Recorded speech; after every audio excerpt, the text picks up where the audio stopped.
নমস্কার বন্ধুরা, সবাইকে জানাই টিচার্সদের তৃতীয় শুভেচ্ছা। আর টিচার্স ডে, শিক্ষক দিবসে যে আমাকে এতদিন সমস্যার সমাধান করলো, মানুষ করলো, যার থেকে পৃথিবীর আলোতে আমি সব কিছু দেখতে পাচ্ছি, আমার প্রথম শিক্ষাগুরু সেই মা বাবা। তাকে নিয়ে কিছু বলে একটা কবিতা দিয়ে আমি শেষ করব।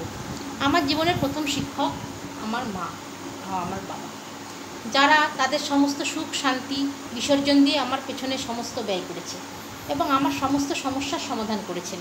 তাই আজ শিক্ষক দিবসের প্রণামটা শুধুমাত্র আমার মা বাবাকে দিয়েই আমি দিনটা শুরু করতে চাই। আজ আমার নিবেদন শিক্ষাগুরু, কারণ আমার জীবনের প্রথম শিক্ষক মা, দ্বিতীয় শিক্ষক বাবা।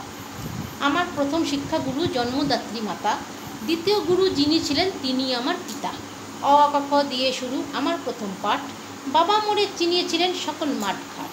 3 নম্বরে গুরু ছিলেন মাস্টারমশাই যিনি, পাঠশালাতে প্রথম পাঠের গুরু হলেন তিনি। হাতে খড়ি দিয়ে আমায় শিক্ষা হলো শুরু, জেলে ছিলেন জ্ঞানের আলো শিক্ষক কল্পতরু। তার কাছেতে পেলাম আমি সকল প্রকার জ্ঞান, জেনেছিলাম কাকে বলে মান ও সম্মান। তারই দ্বারাই লিখেছি আমি পেয়েছি যে সম্মান, শিক্ষাগুরুদেবের চরণে আমি জানাই শতকোটি প্রণাম। ভালো লাগলে কমেন্টে জানাবেন। ধন্যবাদ।